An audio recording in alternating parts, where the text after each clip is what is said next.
things being is you live on your ship. You work there, you live there, and everything's contained. You have to make your own water, you make your own electricity, and you go out there, you're going out, you're doing your mission, and sometimes the seas can get a little rough. We have meteorologists to make sure that we don't hit the really heavy seas, but sometimes you just have to go through them. And that can prove some difficulties when you're on a ship and in 10-foot seas, and you wake up and you have 10-foot seas and the ship's rocking like this. And then you go to take a shower and you're rocking like this. The water in the bottom is sloshing back and forth. And then you go to eat, and the chairs and everything is moving back and forth. You go to work, and the computer's moving, and you're back and forth. And you're going up and down ladder wells, back and forth. So it's fun. For those of my fellow officers who didn't have quite a good of a stomach, they would spend a little more time in the rack. But also known as your bed, the Navy lingo. But one of the cool things about being in the Navy is some of the sea stories you get. And one of the sea stories was we're in port, we're doing a drill as a command duty officer, and I get a radio call. And this is from the quarterdeck. That's the people where you go on and off the ship. Studio quarterdeck. Go quarterdeck. The pier's on fire. Say again, quarterdeck. The pier's on fire. What should we do? All the way. And we have cement piers. This is 2000. How is a pier on fire? Well, the older piers have wooden pylons, and we had contractors near the smoke pit, and they were flicking their cigarettes onto the wooden pylons, and one of them caught fire. Small fire. It was nothing to be alarmed about. They say every Marine's a rifleman. Well, every sailor's a firefighter, and so the sailors were more than happy to pull out the hoses and just blast this fire. It was out in about 5 seconds. It was just the calls you get. The pier's on. Another one was, so we were on deployment in the Mediterranean, and we were going west, and we were doing our refueling. So this is probably the most terrifying things you'll do when you're 200 feet from another ship, refueling, having ship fuel come on board. And so we're getting our approach for refueling, and we see a rowboat in the middle of the Mediterranean, and we're like, we're watching him. We call it, let the captain know. The captain sees it, and the guy's just rowing away. Like I said, middle of the Mediterranean, and so he doesn't wave at us. He just keeps on rowing. So we pass him, and then we turn around, and so we're coming back east in the Mediterranean, and he waves at us. And so we call up to the higher command, 6th Fleet, and they're like, well, what do we do? We're like, follow it. So we're guy in a 10-foot rowboat with a 500-foot destroyer a couple hundred feet behind him, and we have binos on him to make sure that he doesn't fall into the water, and someone has eyes on him at all times. 12 hours while they're trying to figure out what to do. And we send the crew out, make sure he's healthy, we give him a radio, give him some food. Kind of find out he'd come from Africa to Europe, and he'd been out there for a week, and he was out of food, out of water, and so we brought him on board the ship and gave him some food, gave him some water, gave him some cigarettes, and went back to his native country and sent him the Coast Guard. We were right outside in international waters, and they were in coastal waters. Lowered his little rowboat down. He went down and went to his ship. But yeah, it's amazing some of the things you do while you're on a ship. I've never heard of anyone ever doing this. I'm like, all right. The other thing we did when we were in port, so last year on the USS Truxtun, we went up to the Black Sea, and we went to Bulgaria. Not a port. Going to the Black Sea is kind of a treat because not a lot of ships go to the Black Sea. And so we pull into Bulgaria, and because this doesn't happen very often, they decided to have the press on board. And so we gave them a tour, we did a press conference, and they had a translator, but most of them spoke English.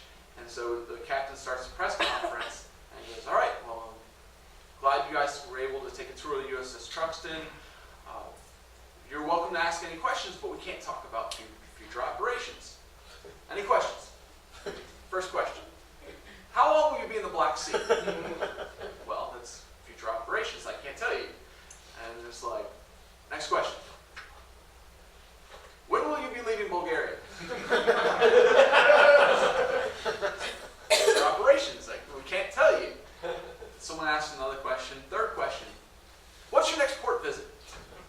Well, that's future. It's in the future, and it's operations. Therefore, it's future operations, and we can't tell you. I mean, you gotta admire their persistence.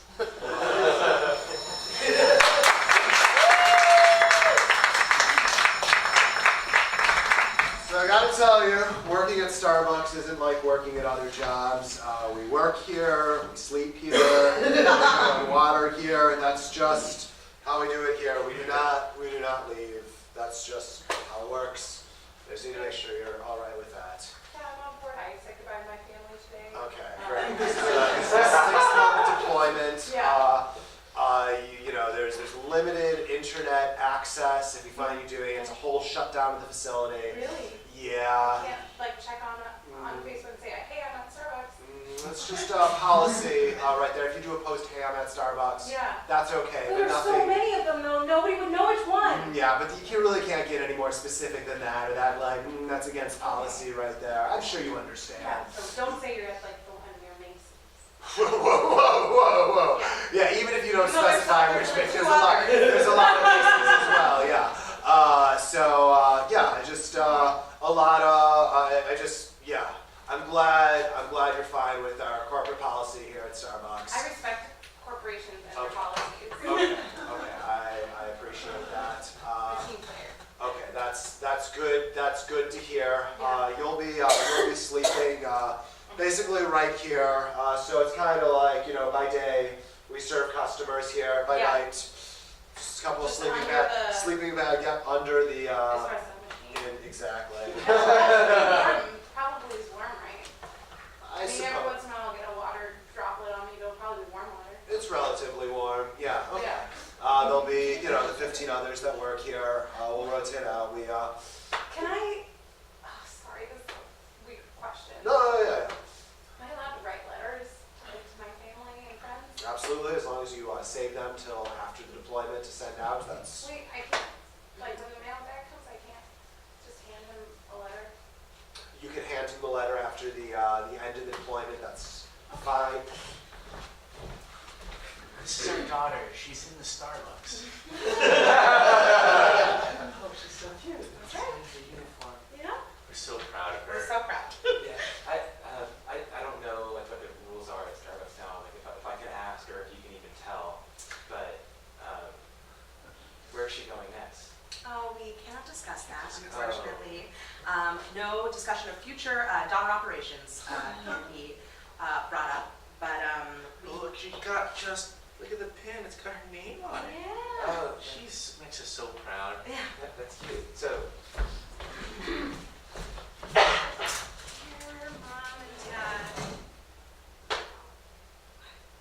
You're writing letters. I know I'm not going to send it right now. I just want to capture this moment before pumpkin spice latte season. All right, let's carry on.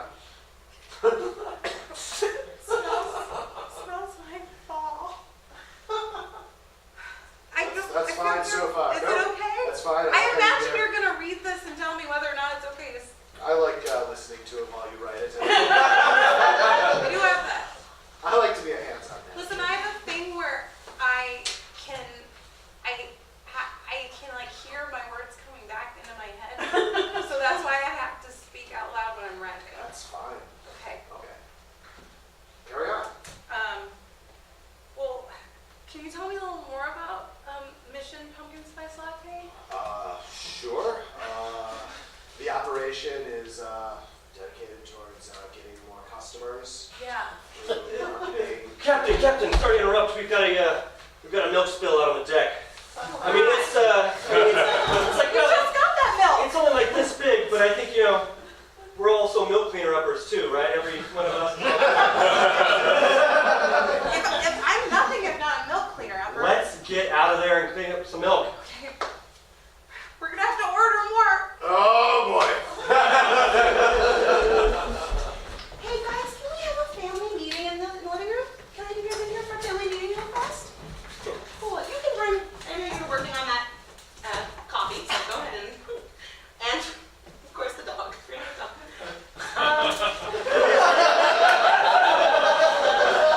Does somebody want to take notes? Take minutes? Got it. Yeah? Cool. So the kitchen is on fire.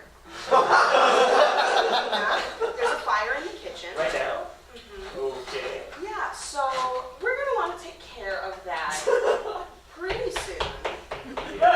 What else? Do we know what started it?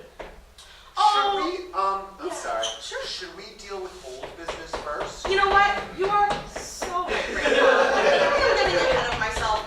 And we had a really tough time picking a location for the family picnic last week, so let's dive right back into that before we Okay. get to this. So I just wanted to thank everyone for making it a great picnic. I thought Smoke it is billowing out of the was, I thought that we really came together. I'm glad we were able to bring the frisbee. Hold on one second. Hey, Jennifer, can you calm this dog down? Thank you. Okay, I'm so sorry. Go on. Bring the frisbee. I thought great casserole. Oh, it was thank It you. was really Jennifer, what was the rule if you got a dog? feed it.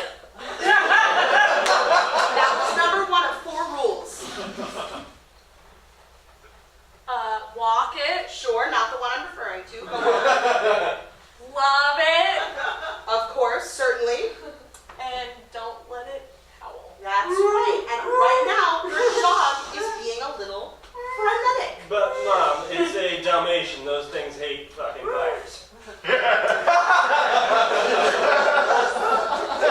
Yeah, put it in the minutes, and Timmy, that's gonna be 5 cents, and you know it.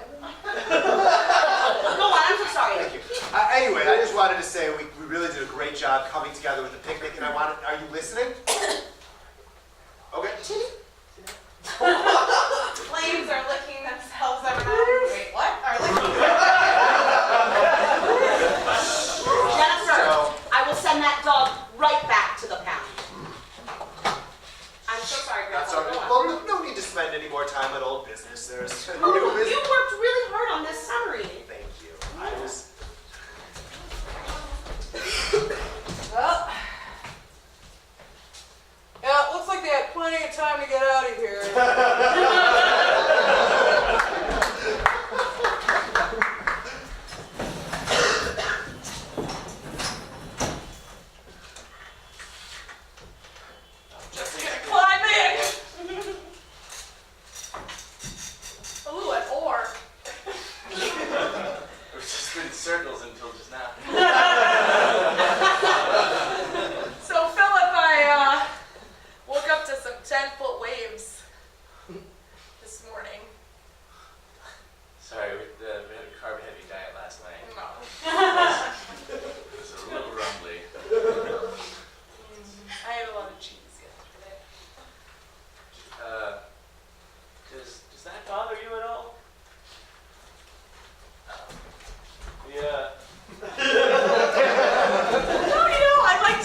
show we mean peace. I'll keep going for you. Think the keys, Steve. The one on the left just shot something in the air. Let's destroy them. Don't do that, man. I thought that was really nice of us.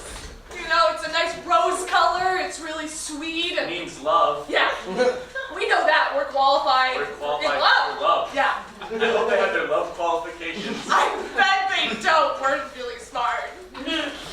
Side conversation. Did you get your love qualification? Just a side conversation. No, I hope to next week. Oh, me too. Okay, just curious. Hey, We should take out our swords, Philip. Shake, rattle our swords out of peace and friendship. Keep rowing. Okay, I will do that for us. It's really hard to not throw the sword in the air when you're rowing. You're waving some sort of sword-like object at us. I love swords. I love sabers, sorry. We'll definitely love these. Love! Love. Love! You understand what they're saying? I think we should destroy them. Pretty good about it.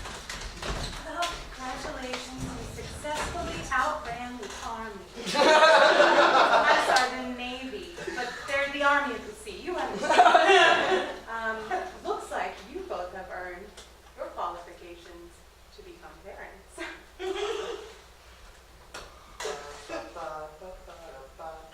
Oh, thank you. A blanket. Blanket. So that you can wrap your child in it someday.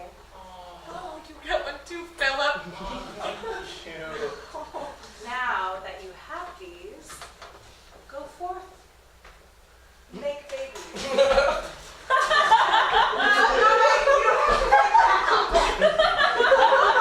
I feel like everybody can tell that I don't have my, like, procreational blanket qualification. I feel like everyone's looking at me like, Andy, don't worry. You got a great rap. I I mean, before we started sleeping together, my back was awful, and that Tempur-Pedic. yeah. Oh, like your bed. Yeah. Your bed's really, it's really. Oh, it's I don't know. really good for my back. I don't know. I feel like people are looking at me like, oh, doesn't have a blanket.